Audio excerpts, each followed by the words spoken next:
ಬೇಲೂರು ತಾಲೂಕು ಶರಣ ಸಾಹಿತ್ಯ ಪರಿಷತ್ ವತಿಯಿಂದ ಹಳೇಬೀಡಿನ ಎಸ್ಜೆಆರ್ ಶಿಕ್ಷಣ ಸಂಸ್ಥೆಯಲ್ಲಿ ನಡೆದ ಕಾರ್ಯಕ್ರಮವನ್ನು ಪುಷ್ಪಗಿರಿ ಜಗದ್ಗುರುಗಳು ಉದ್ಘಾಟನೆ ನಡೆಸಿದರು.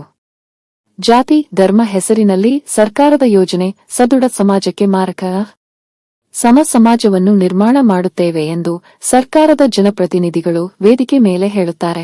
ಆದರೆ ಸರ್ಕಾರದ ಯೋಜನೆಗಳನ್ನು ಜಾತಿ ಧರ್ಮದಲ್ಲಿ ತರುವ ಮೂಲಕವಾಗಿ ಸದೃಢ ಸಮಾಜಕ್ಕೆ ಆಘಾತವನ್ನು ಉಂಟುಮಾಡುತ್ತಿರುವುದು ನಿಜಕ್ಕೂ ಶೋಚನೀಯ ವಿಚಾರವೆಂದು ಪುಷ್ಪಗಿರಿ ಮಹಾಸಂಸ್ಥಾನದ ಪರಮ ಪೂಜ್ಯ ಶ್ರೀ ಶ್ರೀ ಸೋಮಶೇಖರ ಶಿವಾಚಾರ್ಯ ಮಹಾಸ್ವಾಮೀಜಿಗಳು ಇವರ ಬೇಸರವನ್ನು ವ್ಯಕ್ತಪಡಿಸಿದರು.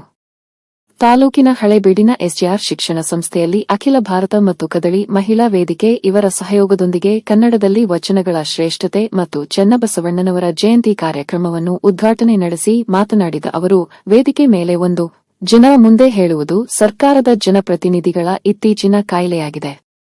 ನಡೆನುಡಿ ಶುದ್ಧತೆ ಇಲ್ಲದೆ ವರ್ತಿಸುತ್ತಿರುವುದು ನಿಜಕ್ಕೂ ಕಳವಳ ಸಂಗತಿಯಾಗಿದೆ. 12ನೇ ಶತಮಾನದಲ್ಲಿ ಜನ್ಮ ತಾಳಿದ ಬಸವಾದಿ ಶರಣರು ಸಮಾಜದಲ್ಲಿ ಅಡಗಿದ ಅಸಮಾನತೆ, ಕಂದಾಚಾರ, ಮೌಢ್ಯ, ಜಾತಿಯವಷ್ಟೇ ಧರ್ಮಂಧತೆಯನ್ನು ಖಂಡಿಸಿ ಸಮ ಸಮಾಜದ ನಿರ್ಮಾಣ ಮಾಡುವ ಜೊತೆಗೆ ಮಹಿಳಾ ಸ್ವಾತಂತ್ರ್ಯವನ್ನು ನೀಡುತ್ತಾರೆ. ಅವರ ಆದರ್ಶಗಳನ್ನು ಕನಿಷ್ಠವಾದರೂ ಅಳವಡಿಸಿಕೊಂಡರೆ ಮಾತ್ರ ಇಂತಹ ಜಯಂತಿಗಳು ಅರ್ಥಪೂರ್ಣವಾಗುತ್ತದೆ ಎಂದ ಅವರು, ಆಧುನಿಕತೆ ಹೆಚ್ಚಿದಂತೆ ಸಮಾಜದಲ್ಲಿ ತಂದೆ ತಾಯಿಗಳ ಬಗ್ಗೆ, ಗುರು ಹಿರಿಯರ ಬಗ್ಗೆ ಗೌರವ ತೀವ್ರ ಇಳಿಮುಖವಾಗುತ್ತಿದೆ. ಇದರಿಂದಲೇ ಅನಾಥಾಶ್ರಮಗಳ ಸಂಸ್ಕೃತಿ ಬೆಳೆಯುತ್ತಿದೆ ಮತ್ತು ಕಾಲೇಜು ಪಠ್ಯ ವಿಷಯಗಳಲ್ಲಿ ಕೇವಲ ಉದ್ಯೋಗಕ್ಕೆ ಮಾತ್ರ ಸೀಮಿತವಾಗದೆ ವಿದ್ಯಾರ್ಥಿಗಳಿಗೆ ಅಗತ್ಯವಾದ ಸಂಸ್ಕಾರವನ್ನು ಕಲಿಸಬೇಕಿದೆ.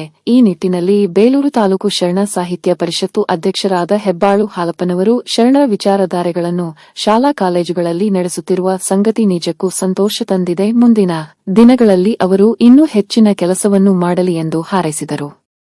ಹಳೇಬೀಡು ಎಸ್ಜಿಆರ್ ಕಾಲೇಜು ಕಾರ್ಯದರ್ಶಿ ಸುರೇಶ್ ಮಾತನಾಡಿ, ಶಿಕ್ಷಣದಲ್ಲಿ ನಾವುಗಳು ಮಕ್ಕಳಿಗೆ ಸಂಸ್ಕಾರವನ್ನು ಬಿತ್ತಬೇಕೆಂಬ ಹಂಬಲದಿಂದ ಕಳೆದ ವರ್ಷದ ವಾರ್ಷಿಕೋತ್ಸವದಲ್ಲಿ ಜಾನಪದ ವೈಭವ ಎಂಬ ಕಾರ್ಯಕ್ರಮವನ್ನು ಮಾಡಿದ್ದು, ಈ ಬಾರಿ ವಚನ ವೈಭವದ ಮೂಲಕವಾಗಿ ಮಕ್ಕಳಿಗೆ ತಿಳುವಳಿಕೆ ಮೂಡಿಸಲಾಗುತ್ತದೆ.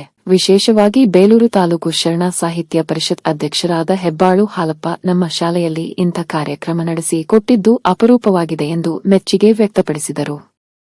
ತಾಲೂಕು ಶರಣ ಸಾಹಿತ್ಯ ಪರಿಷತ್ತು ಅಧ್ಯಕ್ಷ ಹೆಬ್ಬಾಳು ಹಾಲಪ್ಪ ಮಾತನಾಡಿ, 12ನೇ ಶತಮಾನದಲ್ಲಿ ಸಾವಿರಾರು ವಚನಗಳು ನಮಗೆ ಲಭ್ಯವಾಗಿಲ್ಲ. ಇರುವಂತಹ ವಚನಗಳನ್ನು ಸಂರಕ್ಷಣೆ ಮಾಡುವಲ್ಲಿ ಚೆನ್ನಬಸವಣ್ಣನವರ ಪಾತ್ರದಲ್ಲಿ ಕಾರಣದಿಂದಲೇ ಅವರ ವಿಚಾರವನ್ನು ಇವಾಗ ಜನಾಂಗಕ್ಕೆ ತಿಳಿಸಬೇಕೆಂಬ ಹಿನ್ನೆಲೆಯಲ್ಲಿ ತನ್ನ ಬಸವಣ್ಣನವರ ಜಯಂತಿ ಮತ್ತು ಕನ್ನಡ ರಾಜ್ಯೋತ್ಸವದ ಅಂಗವಾಗಿ ಕನ್ನಡದಲ್ಲಿ ವಚನಗಳ ಪ್ರಾಮುಖ್ಯತೆಯ ಬಗ್ಗೆ ಇಂದು ಸುದೀರ್ಘವಾದಂಥ ಚರ್ಚೆ ನಡೆಸಲಾಗಿದೆ. ಪರಮಪೂಜ್ಯ ಪುಷ್ಪಗಿರಿ ಜಗದ್ಗುರುಗಳು ಸೇರಿದಂತೆ ಎಲ್ಲರೂ ಕೂಡ ಈ ಕಾರ್ಯಕ್ರಮದಲ್ಲಿ ಭಾಗವಹಿಸಿದ್ದು ಪರಿಷತ್ತಿಗೆ ಘನತೆ ಹೆಚ್ಚಿದೆ ಎಂದು ಹೇಳಿದರು.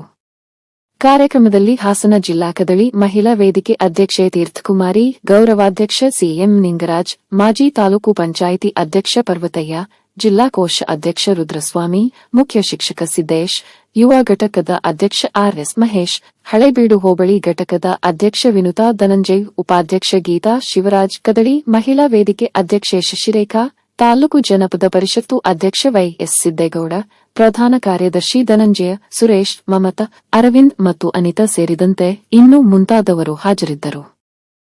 ಆಚರಣೆಗಳು ಯಾವುವು, ಅದನ್ನು ಯಾರು ಪಾಲಿಸಬೇಕು? ಕೆಲವರು ಹೇಳಿದ್ರು ಉಪನಿಷತ್ತು ಮೂಲ, ಅದಾದ ನಂತರ ವೇದಗಳ ಮೂಲ ಬಂತು, ಅದಾದ ನಂತರ ಸಾಹಿತ್ಯಗಳು ಬಂದವು, ಅದಾದ ನಂತರ ಆಚರಣೆಗಳು ಬಂದವು. ಇವೆಲ್ಲವನ್ನು ಹುಡುಕುವಂತ ಹೊಟ್ಟಂತ ಸಂದರ್ಭದಲ್ಲಿ ಬಸವಣ್ಣನವರು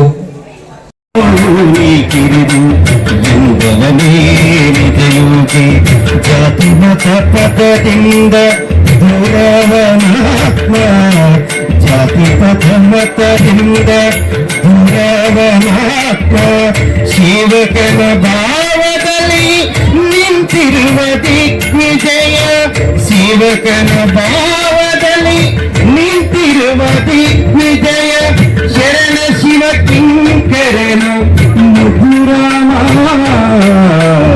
ಶರಣ ಶಿವ ಕಿಂಕರನು ಗ್ರಂಥಗಳನ್ನು ಶುರು ಮಾಡಿದ್ರು, ತಾವೇ ದಾಸೋಹವನ್ನು ಪ್ರಾರಂಭ ಮಾಡಿದ್ರು. ಈ ತರದ 12ನೇ ಶತಮಾನದಲ್ಲಿ ಒಂದು ಕ್ರಾಂತಿ ಆಯಿತು. ಅಲ್ಲೇನು ಒಂದೇ ಒಂದು ಕ್ರಾಂತಿ, ಎಲ್ಲರನ್ನೂ ಸಮಾನರಾಗಿ ನೋಡಬೇಕು ಅನ್ನುವಂಥದ್ದು. ಇವತ್ತು ಅದು ನಡೀತಾ ಇದೆಯಾ ಅಂತ ಯೋಚನೆ ಮಾಡಿದ್ರೆ ನಿಜವಾಗ್ಲೂ ಕೂಡ ದುಃಖದ ಜೊತೆಯಲ್ಲಿ ಇವತ್ತು ದಾರಿ ಬೇರೆಯನ್ನ ಕಂಡುಕೊಂಡಿದ್ದೀವಿ ಅಂತ ಅನಿಸ್ತಾ ಇದೆ ನಮಗೆ ಬಹುಶಃ.